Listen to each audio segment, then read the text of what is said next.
നമസ്തേ പ്രിയമുള്ള ഡോക്ടർ മാരാജി പ്രേക്ഷകരെ, നാം ഇവിടെ ചർച്ച ചെയ്യുന്നത് വാരഫലമാകുന്നു.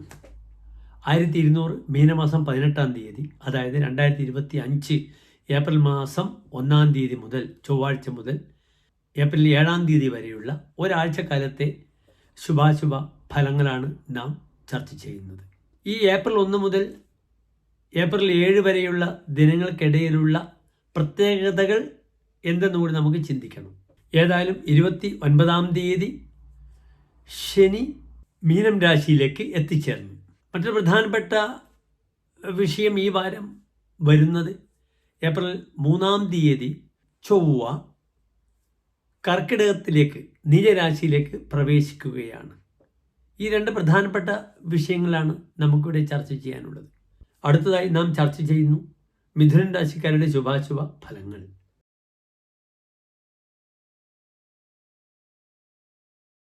മകീര നക്ഷത്രത്തിന്റെ അവസാനത്തെ 30 നാഴിക, തിരുവാതിര, പുണർതം നക്ഷത്രത്തിന്റെ ആദ്യത്തെ 45 നാഴിക വിടുന്ന 2 നക്ഷത്ര സമൂഹമാകുന്നു മിഥുനം രാശി.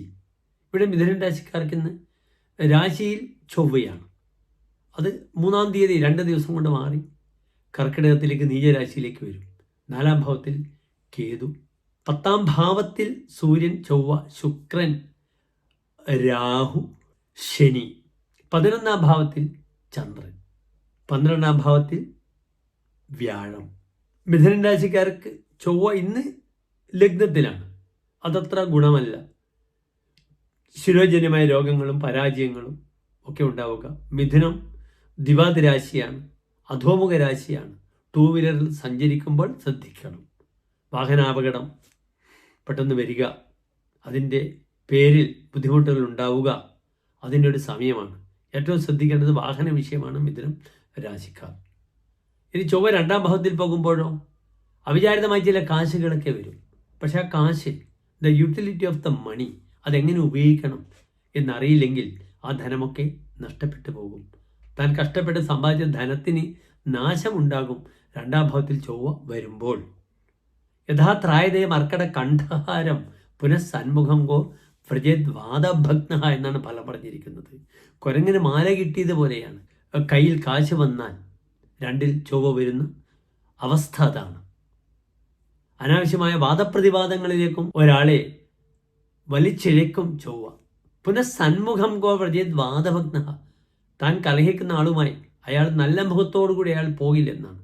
അതിനാൽ ലക്ഷ്മീർ വസതി ജിഹ്വാഗ്രേ, നാവിൻ തുമ്പിലാകുന്നു നമ്മുടെ ഐശ്വര്യമെന്ന ആ പ്രമാണത്തെ മുറുകെ പിടിച്ചുകൊണ്ട് വേണം മിഥുനൻ രാശിക്കാർ മുന്നോട്ട് പോകേണ്ടത്. സൽക്കാരപ്രിയരാണ് മിഥുനൻ രാശിക്കാർ. എല്ലാവരെയും സൽക്കരിക്കും. സുരതോപചാര കുശല, സുരത ഉപചാരങ്ങൾ, സ്ത്രീ വിഷയത്തിൽ, സുരതവുമായി ബന്ധപ്പെടുന്ന വിഷയത്തിലും മറ്റുള്ളവരെ ഉപചാരപൂർവ്വം സ്വീകരിക്കുവാനും വളരെ സമർത്ഥരാണ്. അങ്ങനെ കുറെ കാശൊക്കെ പോകും. പിന്നെ 2-ലെ ചുവക്ക് മറ്റൊരു ദോഷം കഥന്നഹ, കുൽസിതമായ അന്നം മത്തി ഇതി കഥന്നഹ. വയറിന് പറ്റാത്ത ഭക്ഷണങ്ങളൊക്കെ കഴിക്കും. അതിനാൽ ഫുഡ് പോയ്സൺ മുതലായ ബുദ്ധിമുട്ടുകൾ ശ്രദ്ധിക്കണം. 2-ാം ഭാവം വലത്തെ കണ്ണാണ്. കണ്ണുകൾ ശ്രദ്ധിക്കണം. വാഹന അപകടം ശ്രദ്ധിക്കണം. ഇവിടെ ചില സാമ്പത്തികമായ ബെനിഫിറ്റ്സ് ഉണ്ടാക്കും.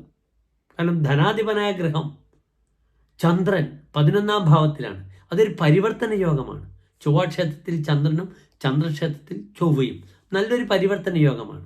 ആ പരിവർത്തന യോഗം അനുകൂലമാക്കി എടുക്കണം എൻ്റെ പ്രിയപ്പെട്ട മിഥുനം രാശിക്കാർ. ഇവിടെയും കർമ്മസ്ഥാനത്ത്, തൊഴിൽ മേഖലയിൽ എല്ലാ ഗ്രഹങ്ങളും നിൽക്കുന്നുണ്ട്. പക്ഷെ കർമാധിപനായ വ്യാഴം ദുർബലമായി 12-ലാണ്. എന്നിരുന്നാലും 10-ൽ നിൽക്കുന്ന സൂര്യൻ, ശുക്രൻ, ബുധൻ, ഇതെല്ലാം തന്നെ കർമ്മത്തിനൊക്കെ തനിക്കൊരു ഊർജ്ജസ്വലത കൈവരും. പലപ്പോഴും യാത്ര മുടങ്ങിക്കിടക്കുന്നവർക്ക് വല്ല ജോലിക്കും അനുകൂലമായൊരു സമയം ഈ വാരം സാധ്യതകൾ കൂടുതലുണ്ട്. അതിനാൽ യാത്രാ വിഷയത്തിന് വേണ്ട തയ്യാറെടുപ്പുകളൊക്കെ പ്രിയപ്പെട്ട പ്രേക്ഷകർ നടത്തുക. ഇവിടെ ഞാൻ സൂചിപ്പിച്ചു, കാശ് കൊടുത്ത് ആരാലും ചതിക്കപ്പെടാൻ പാടില്ല പ്രിയപ്പെട്ട മിഥുനം രാശിക്കാർ. ഇവിടെയും കാര്യമായി ഭദ്രകാളി ക്ഷേത്ര ദർശനം നടത്തി അവിടെ വഴിപാടുകൾ ചെയ്യുന്നത് വളരെ ഉത്തമമാണ്. കർമ്മശ്രേയസിനായി വിഷ്ണു ക്ഷേത്രത്തിൽ തുളസിമാല, പാൽപായസം വഴിപാടായി ചെയ്യുന്നതും വളരെ ഗുണമാകുന്നു. എല്ലാ മിഥുനൻ രാശിക്കാർക്കും ശോഭനമായ നല്ലൊരു വാർത്തയെ പ്രാർത്ഥിക്കുന്നു. അടുത്തതായി നാം ചർച്ച ചെയ്യുന്നത് കർക്കിടകൻ രാശിക്കാരുടെ ശുഭാശുഭ ഫലങ്ങളാണ്.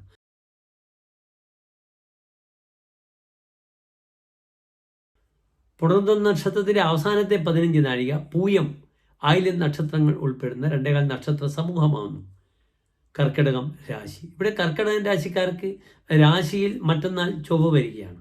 3-ാം ഭാവത്തിൽ കേതു, 9-ാം ഭാവത്തിലാണ് മറ്റെല്ലാ ഗ്രഹങ്ങളും.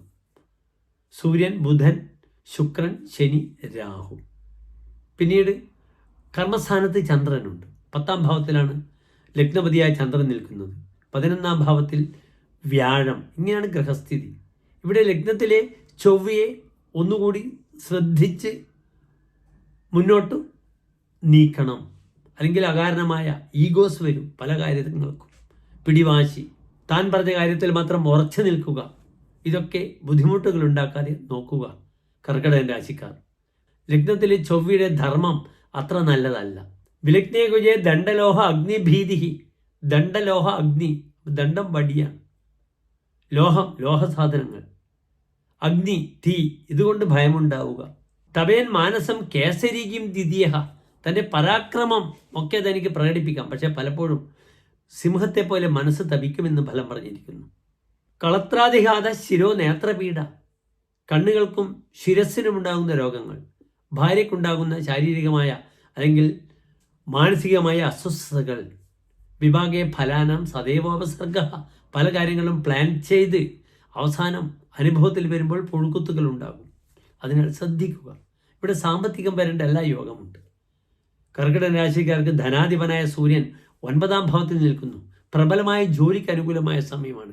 ക്രിയാതുങ്കതാം, ജോലിയിൽ ഉയർന്ന പൊസിഷനിലെത്തുമെന്ന് ഫലം പറഞ്ഞിരിക്കുന്നു. അവിടെയൊക്കെ തൻ്റെ ഈഗോ, അനാവശ്യമായ കോംപ്ലക്സുകൾ കൊണ്ട് ബുദ്ധിമുട്ടില്ലാതെ നീക്കിയാൽ കർക്കിടക രാശിക്കാർക്ക് ഈ വാരം വളരെ നല്ലതാണ്. കാരണം കർക്കിടക രാശിക്കാർക്ക് ഭാവാധിപനായ കർക്കിടക രാശിയുടെ അധിപനായ ചന്ദ്രൻ ശക്തമായി 10-ാം ഭാവത്തിൽ വ്യാഴത്തിന്, ഭാഗ്യാധിപനായ വ്യാഴത്തിന് സുരഭായോഗം ചെയ്ത് നിൽക്കുന്നുണ്ട്. യാത്ര പുറപ്പെടുന്നവർക്ക് വളരെ നല്ലതാണ്. ഇത്രയും കാലം കർക്കിടക രാശിക്കാർക്ക് യാത്രാപതിയായ ശനി അഷ്ടമത്തിൽ വളരെ ദുർബലമായിരുന്നു. ആ ശനി 9-ലെത്തി. തീർത്ഥാടന സ്ഥലങ്ങൾ ധാരാളം സന്ദർശിക്കാം. തൻ്റെ നല്ല മനസ്സുകൊണ്ട് അന്യനെ സഹായിച്ചാൽ, അന്യർക്ക് സഹായം ചെയ്താൽ അതിലൂടെ തനിക്ക് ദുഃഖിക്കേണ്ടി വരും എന്നൊരു ഫലം പറഞ്ഞിട്ടുണ്ട് 9-ൽ ശനി.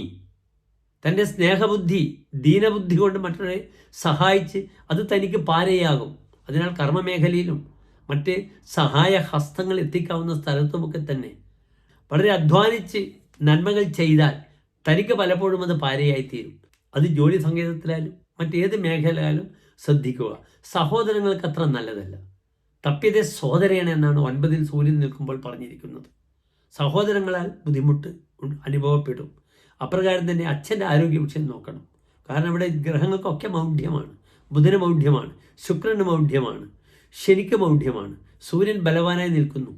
സൂര്യൻ പിതൃകാരകനാണ്, പിതാവിൻ്റെ, ജനകൻ്റെ കാരകനാണ്. അതിനാൽ 9-ാം ഭാവത്തിൽ പിതൃകാരകനായ സൂര്യൻ നിൽക്കുന്നത് അച്ഛനത്ര നല്ലതല്ല. അതിനാൽ അച്ഛൻ്റെ ആരോഗ്യ വിഷയമൊക്കെ ഒന്ന് ശ്രദ്ധിക്കുക. 10-ാം ഭാവത്തിൽ ചന്ദ്രൻ നിൽക്കുന്നത് വളരെ നല്ലതാണ്. സുഖം ബാന്ധവേപ്യ ഖഗേ ധർമ്മകർമ്മ. ധാർമ്മികമായ പ്രവർത്തനങ്ങൾ ചെയ്യും. ബന്ധുക്കൾക്ക് സുഖം ലഭിക്കും. ഇവിടെ പലപ്പോഴും വിവാഹ തീരുമാനങ്ങൾ ഈ വാരം കൂടുതൽ ഉണ്ടാകാം. പുതിയ ബന്ധുക്കളുമായി സന്ദർശിക്കേണ്ട യോഗം ഉണ്ടാകാം, വിവാഹങ്ങൾ ഉണ്ടാകാം. അവിടെ വെച്ച് പരസ്പരം കാണാം, പരിചയപ്പെടാം. ഒരുപക്ഷെ സൗഹൃദങ്ങൾ, സ്നേഹബന്ധങ്ങൾ, വിവാഹത്തിലേക്ക് പല കാര്യങ്ങളും തീരുമാനിക്കപ്പെടാം. വിവാഹം വേണ്ട എന്ന് പറഞ്ഞ പയ്യനൊക്കെ വരനൊക്കെ ഏതെങ്കിലും സമയത്ത് പെട്ടെന്നായിരിക്കും നല്ലൊരു കുട്ടിയൊക്കെ, ബന്ധു കുട്ടിയൊക്കെ കാണുക. അതിനാൽ ഈ വാരത്തുള്ള വിവാഹത്തിലൊക്കെ നിങ്ങൾ പങ്കെടുക്കുക. പരസ്പരം കപിതാക്കൾക്ക് അങ്ങോട്ടും ഇങ്ങോട്ടും കാണുവാനും മനസ്സിലാക്കുവാനുമുള്ള ഒരു വലിയ സൗഭാഗ്യം വരും ഈ ഒരു വാരം. അത്ര ബലവാനാണ് 10-ൽ ചന്ദ്രൻ.